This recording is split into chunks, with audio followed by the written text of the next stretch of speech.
Bueno, comenzamos un nuevo programa de Salud y Sociedad en Popular Televisión. Hoy hemos venido a la consulta del doctor Miguel Año García, alergólogo, aquí en la calle Emilio Pino. Miguel, muchas gracias por recibirnos y por las enseñanzas que nos vas a demostrar. Hoy quería hablar de una cosa que le he puesto: las alergias no descansan en invierno. En invierno es verdad que hay alergias, porque siempre hemos hablado de la alergia primaveral, de las alergias que hay, sobre todo cuando las gramíneas empiezan en primavera. Pero ¿y ahora? Sí. Muchísimas gracias a vosotros por invitarme, lo primero, otra vez más. Me estoy empezando a acostumbrar y esto es muy peligroso, que a uno le guste esto es muy peligroso. Sobre todo, pues bueno, porque estás hablando para mucha gente y bueno, pues siempre puedes decir algo que esté fuera de lugar, ¿no? Pero bueno, yo voy a seguir intentando explicar el tema de la alergia desde la parte más mejor, de la mejor manera que se pueda entender, Y siempre es grato teneros aquí, de verdad, porque luego siempre os lo digo al final, pero quiero agradeceros que me invitéis a todo esto y voy a intentar hacerlo lo mejor posible. A la pregunta que me estás diciendo, que es la pregunta de moda últimamente, en el último mes, en los últimos 2 meses, por el hecho de que el clima nos está afectando, quiero decir, está cambiando, los fríos que había antes no los hay ahora, quiero decir, estamos con una temperatura más cálida y que de alguna manera está favoreciendo que los propios alérgenos, las propias sustancias que son capaces de interactuar con nosotros y de producirnos la alergia, nos den más reacciones. La alergia no descansa en invierno, la pregunta que me has hecho, no descansa, está todo el año, efectivamente. Tenemos alergia en primavera por culpa de los pólenes, incluso hay pólenes que están durante todo el año, incluso por las condiciones climáticas algunos pólenes se nos están alargando más, pero cuando hablamos de verdadera alergia en invierno estamos hablando de ácaros, estamos hablando de hongos. ¿Por qué? Pues porque se mantienen durante todo el año y además en septiembre, octubre, noviembre, los ácaros del polvo, por ejemplo, aumentan más. En este caso particular, por ejemplo, este año, al haber cambiado la climatología, hemos tenido mucha pluviosidad, que la he estado revisando a propósito de un artículo que hace poquito he tenido que escribir. Efectivamente se comprueba pues que en los meses de octubre, de noviembre, hemos tenido una pluviosidad mucho más aumentada de lo normal, con lo cual el número de ácaros del polvo que ha habido es mucho mayor de lo normal. Hemos tenido gente que ya estaba sintomática con ácaros, de repente empieza a tener sintomatología, que ya estaba en tratamiento y que habíamos superado el dintel a partir del cual responden a través de vacunas. Y estaban ya mejoradas, han aparecido con síntomas, ¿no? ¿Por qué? Porque los niveles han crecido excesivamente, ¿no? en esos momentos, con respecto a los ácaros. Y luego, con respecto a los hongos, contra más humedad haya, más cantidad de hongos, más cantidad de esporas van a crecer y demás, ¿no? Esos están a lo largo de todo el año y los podemos encontrar tanto dentro de las casas como fuera de las casas, pero están durante todo el año, con lo cual no, siempre tenemos algo. Además de ácaros y hongos, pues sabemos que están los alimentos que se relacionan con procesos alérgicos durante todo el año, sabemos que están los medicamentos que también se relacionan y luego pues todas las alergias ocupacionales que podemos tener, ¿no? Por trabajos y... Sí, pero ahora en invierno hay algunas plantas que están como, bueno, se habla de los cipreses, por ejemplo, que de nuestros cementerios, sí, eso es. aunque yo tenía uno en mi casa, y no es un cementerio, pero también de esos que hacen setos. Sí, sí, sí, sí. Que es la época en que empiezan a florecer, enero, febrero, marzo, que estamos todavía en invierno. Los saligustres y demás. Y luego además, incluso en algunas zonas también encontramos gramíneas. Se habla de la primavera otoñal también en algunas ocasiones, porque hay determinados picos también, septiembre, octubre, noviembre, de pólenes de manera normal. Pero el hecho de que haya temperaturas casi primaverales y en algunas zonas incluso primaverales hace que se rompan los ciclos. Esta mañana leíamos en el periódico cómo la procesionaria del pino había hecho su ciclo evolutivo mucho antes y estaba empezando a dar problemas ya, ¿no? Con todo esto. ¿Qué se ha notado en Cantabria? Bueno, pues en Cantabria puntualmente, pero sí que es verdad que, por ejemplo, los días de sur que tenemos por detrás en días cálidos, lo que hace es que nos atrae toda la polinización que viene de zonas donde sí de verdad está polinizando. Nosotros nos comemos, por decir de alguna manera, todos esos polenes. Aquí, ciprés y demás, menos que en la zona centro, porque en la zona centro sí llega a ser un problema. Aquí hay alguno, de hecho se pueden observar donde están, que están polinizando, pero como no tenemos tampoco el volumen suficiente de cipreses puestos, pues no tenemos tanto nivel de polinización. Pero sí que es verdad que se adelanta esa, ¿no? Es normal la polinización del ciprés en marzo, abril, por ahí, pero esta vez se nos ha adelantado a enero, febrero. ¿Vale? Y entonces lo empiezas a notar y dices, bueno, ¿y cómo es que tienes sintomatología de pólenes tú ahora, cuando ahora en teoría no debería de haber, ¿no? Y sí, ¿verdad? Sí, yo tuve un caso de una chica, enfermera además, joven, y todos los días pasaba por debajo de un ciprés y debajo y por al lado de un seto, en un chalet, en una casa aquí cercana a la ciudad de Santander. Y un día hizo una reacción alérgica que estuvo a punto de morirse. Es decir, con cierre de glotis. Sí, cierre de glotis y que salió por poco. Y dice, pero si yo pasaba todos los días por debajo de ese árbol, porque ahora en invierno, pues me va a pasar esto. Es un caso excepcional, esto que me estás contando, que por una polinización, que por pólenes llegues a tener un angiodema, ¿vale? Por una exposición exagerada a pólenes o una exposición exagerada a un determinado alérgeno sí que te puede conducir a una anafilaxia, a sensación de dificultad para tragar, cuando se te hincha alguna parte ya sea de la zona de la glotis o ya sea de la zona de las cuerdas vocales. Eso sí te lo puede dar porque de repente en el organismo se libera gran cantidad de histamina, que es la sustancia vasodilatadora, secundario a ese grado de exposición que has tenido, ¿no? Entonces, a medida que te va aumentando tu alergia y va aumentando la exposición, es un choque de dos cosas que al final lo que hacen es una explosión. En vez de quedarse únicamente en la nariz, en los ojos, pues de repente dices, bueno, empiezas a salir abones por todo el cuerpo, se me infla, y cada persona reacciona de una manera determinada. Hay alergias ahora, sería lo típico en un invierno normal, a la humedad. Sí. Cuando se habla de alergia a la humedad como tal, o sea, lo que es la humedad del ambiente, no. Pero cuando hablamos de alergia a la humedad nos estamos metiendo con cosas que crecen dentro de la humedad, ¿vale?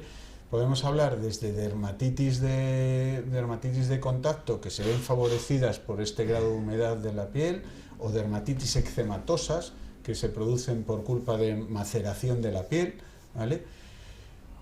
Hasta alergias a cosas que crecen dentro de la humedad, que los ácaros del polvo y los hongos, sobre todo, esos dos, ¿vale? En las casas que tienen humedades en las paredes. Eso es. Las humedades que hablamos nosotros, no, eso es humedad.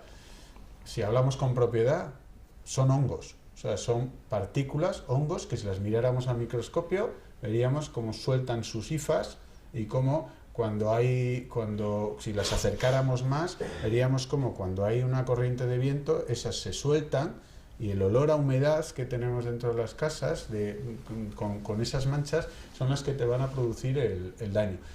Son peligrosas, quiero decir, no se puede estar 3 meses, aprovecho para romper una lanza, en el sentido de que no se puede estar 3 meses esperando a que venga el perito a ver para hacerle una foto, para ver si me arreglan la fachada, y mientras tanto el niño durmiendo en la habitación o los padres durmiendo en la habitación con una mancha de humedad en las paredes. No se puede, o sea, hay que limpiar esa mancha de humedad. Es un foco de infección fúngica, ¿vale? Que en un momento determinado está colonizando ahí, pero te puede colonizar en un pulmón o te puede llegar a producir una enfermedad grave, ¿vale? Tanto al niño, sobre todo si es un niño que tiene un asma bronquial, si tiene una alteración en una dificultad respiratoria, no ventila adecuadamente, como al adulto, ¿vale? ¿Dónde se encuentran también esas manchas de humedades muchas veces ocultas en las casas? Detrás de los armarios. De repente quitas detrás de los cuadros, detrás de los armarios, vas a levantar un cuadro, un armario, y de repente te encuentras todo el cuadro negro por detrás. Eso hay que quitarlo. Además de que haya polvo. Si aconsejo yo deshumidificador, además del polvo, si aconsejo yo deshumidificador dentro de la casa, que es una pregunta que me hacen muchas veces los pacientes. A ver, en Santander poner un deshumidificador en una casa que no tiene humedades no merece la pena.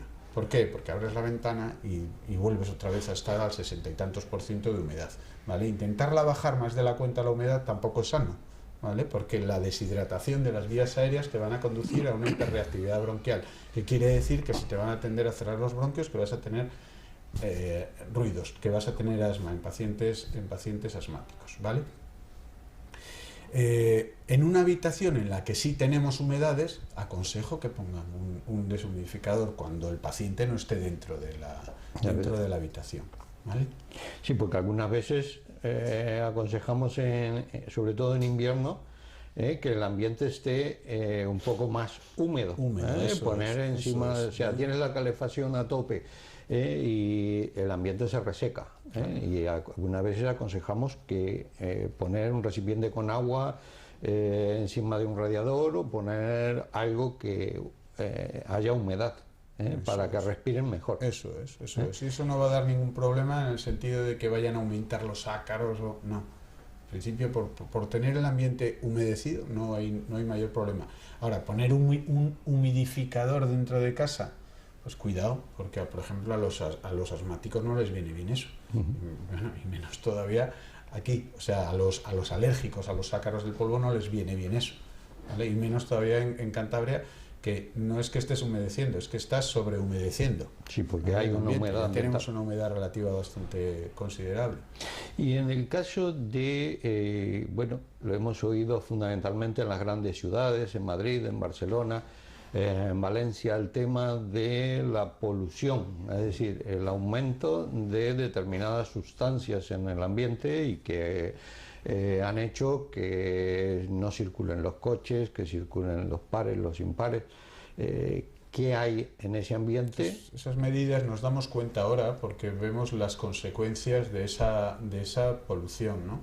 Y son medidas que probablemente las deberíamos de haber tomado mucho antes, pero que pues se empiezan a tomar ahora cuando ya hemos visto que nos han golpeado por todos lados. La polución es evidente que no es buena, ¿vale? Pero si nos vamos a datos objetivos de por qué... ¿Qué es la polución? Pues es el CO2 que emiten el CO que emiten el monóxido de carbono que emiten los coches, es las contaminaciones, los sulfurosos que emiten cuando hay fábricas cerca y demás. Pues antes se olía perfectamente en Torrelavega hace años, cuando pasabas, yo cuando venía de León, pasabas por Torrelavega, había un olor a huevo, había un olor a todo eso. Son gases que se van soltando a la atmósfera y que pueden contener unos niveles mínimos y que es necesario muchas veces, porque ¿dónde está? ¿Qué haces? ¿No? Quitas el trabajo a las personas.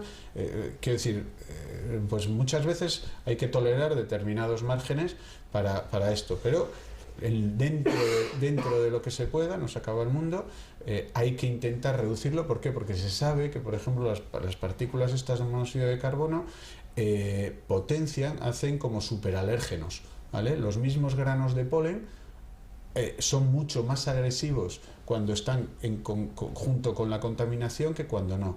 Aparte de eso, producen alteraciones ya de por sí en las vías respiratorias, con lo cual, si ventilas peor, todavía tienes mayor facilidad para coger pues, procesos catarrales, procesos de infección y demás, ¿no? Cuando vemos generalmente a los orientales, llámese japoneses, asiáticos, chinos, normalmente los vemos con una mascarilla a veces. Eso tiene dos funciones. Una, porque son, quiero decir, porque son pulcros en el sentido de que si yo tengo catarro me pongo la mascarilla y no te contagio, ¿vale? Aquí lo haríamos al revés, ¿no? Aquí te pondríamos el resto. Pero la idea sería esa, ¿no? O sea, si tú estás mal, la idea es que te pongas tú la mascarilla y no vayas contagiando a todos los que están en el bus, en el metro y demás. Y la otra es porque tienen unos índices de contaminación que no son... Quiero decir, los tienen que tener si quieren crecer. Es lo que estábamos hablando antes, ¿no? Si quieren crecer todo lo que han crecido, tienen que tener industria, y la industria genera porquería. O sea, es que no hay otra. Si en casa generamos 2 bolsas de basura al día, pues quiero decir, la industria ni te cuento, y en cosas quemadas, en producción, todo. Si quieren mantenerlo, pues al final se tienen que aguantar con la nube por encima, con la capota, ¿no? Eso era antes muy frecuente, lo veíamos sobre todo aquí en la cercanía, en Bilbao. Cosa que parece que lo han controlado bastante. Sin embargo, lo vemos en Madrid, Barcelona, Valencia, en las grandes ciudades, se sigue viendo esa capota, esa concentración de contaminantes. Y ahí no les ayuda nada porque tienen muchos... ahí tienen concentraciones y concentraciones enormes, pues por ejemplo de ciprés, por ejemplo de olivo. Vas en el avión y ves todo plantaciones de olivos por ahí, por esa zona. Entonces, en toda la época esa, es matador para ellos, claro. Y sobre todo si no llueve lo suficiente, que no te limpia el ambiente, pues ya peor. El otro día que en Barcelona, por ejemplo, llevaban 80 y pico de días o 90 sin llover.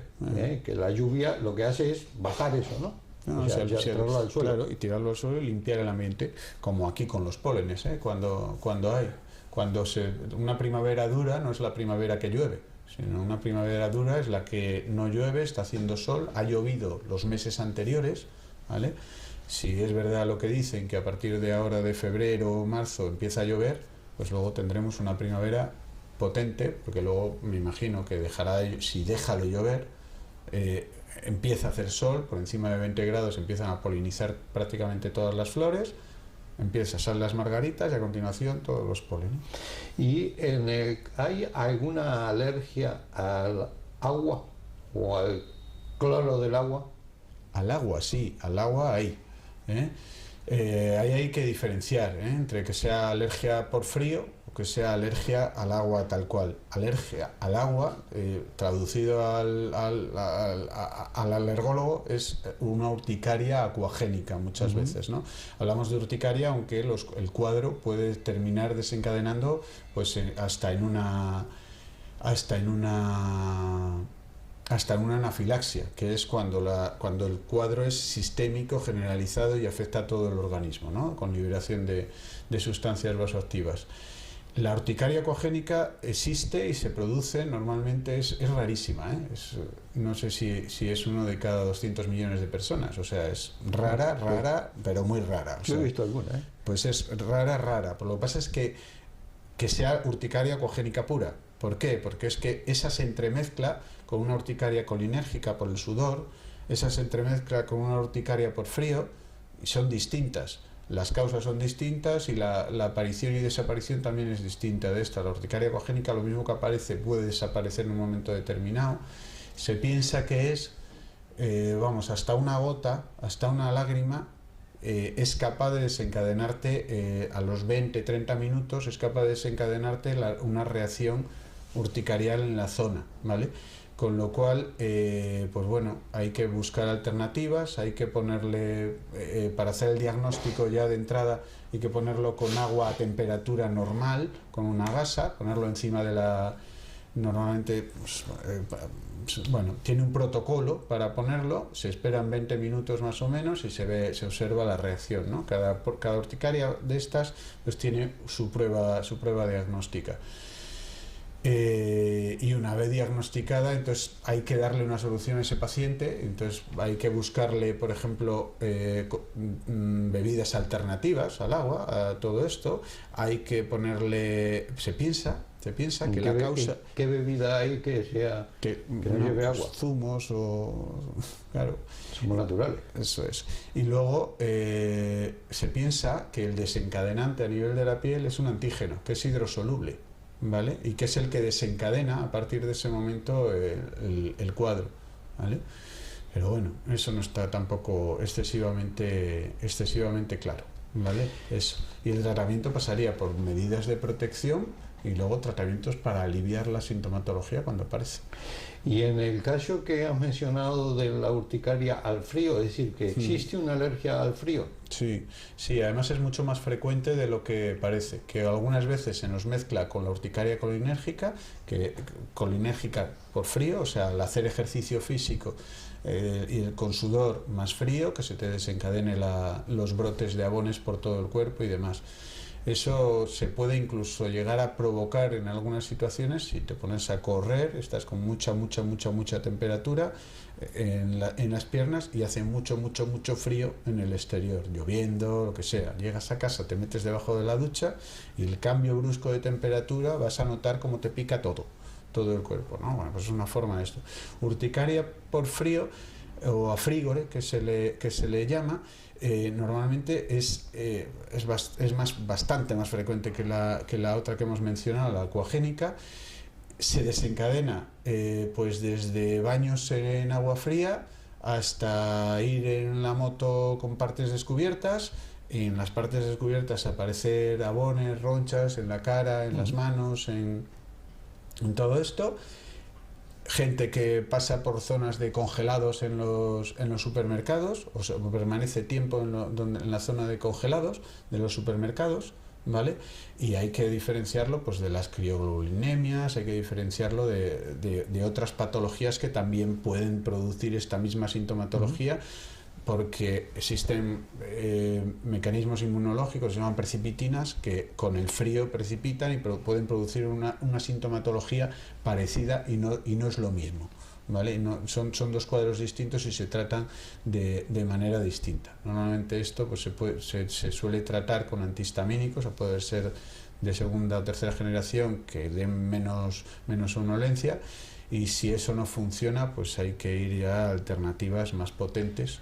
¿A quiénes les va a dar fundamentalmente alergia? ¿A niños, a adultos, a adolescentes, jóvenes? Buena pregunta. Cada vez más frecuente niños, ¿vale? Y dependiendo de, si tú me dices, ¿cuáles son la prevalencia más frecuente? Pues hombre, yo te diría que el niño adolescente, el adolescente tendiendo al adulto.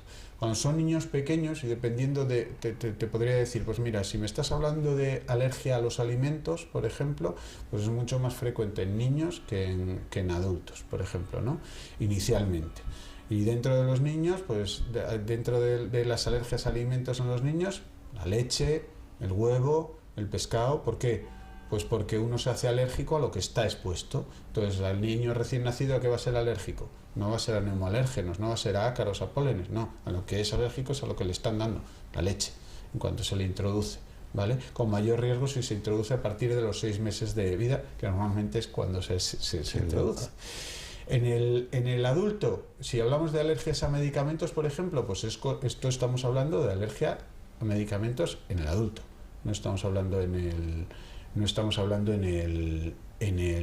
niño, sobre todo. Más en el adulto que en el niño, aunque en los niños pues también se dan las alergias a los betalactámicos, a las penicilinas, a la amoxicilina, a los ibuprofenos, pero casi todos los cuadros exantemáticos en los niños suelen ser por causa vírica, más que por medicamentosa, la mayor parte de las Y ahora veces. en invierno, las alergias estas de invierno, ¿en quiénes son más frecuentes?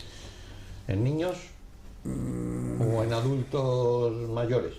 No sabría decirte, la verdad. Yo eso no te sabría contestar en la misma proporción, porque si hablamos de pólenes de ácaros, yo diría en niños adolescentes, pero no te lo... Luego te quiero hacer otra pregunta, pero tenemos que hacer una pequeña pausa publicitaria. Muy bien. Y continuamos. Perfecto.